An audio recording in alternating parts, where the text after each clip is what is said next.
tinawag na cheater si Daniel Padilla ng ilang fans sa Asia Artist Awards 2023.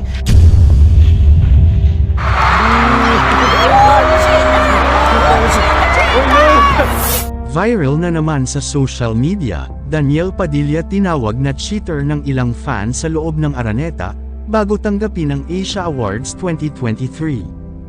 Tara, alamin natin ang buong detalye. Panuulin ang buong video.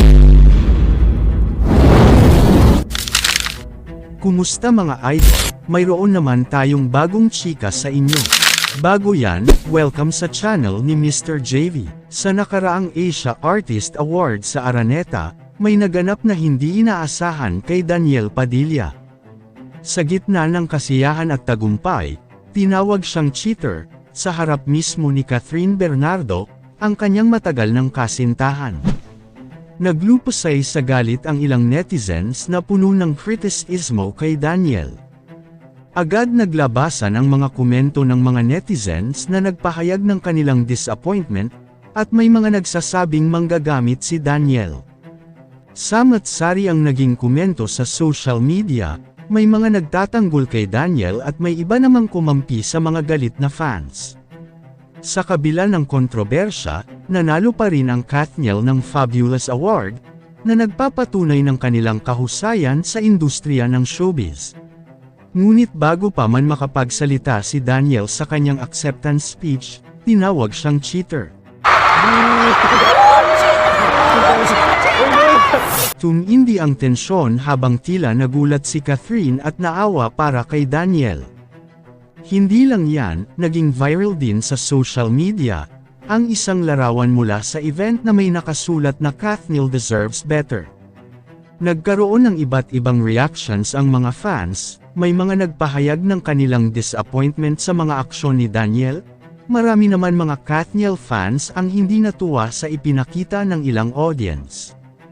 Samantala, may mga nagsasabi din, na bakit kailangan pang ipahiya sa madaming tao ang aktor.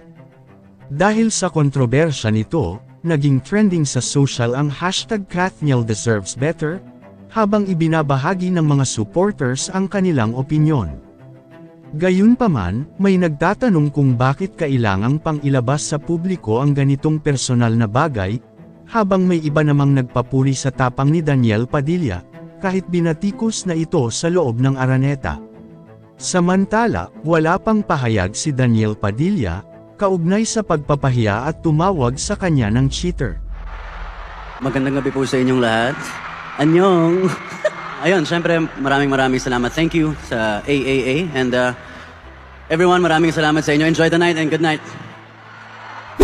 Sa gitna ng pangyayari na ito, ipinapakita ni Daniel Padilla ang kanyang pagsusumikap upang maayos ang gusot sa pagitan nila ni Catherine.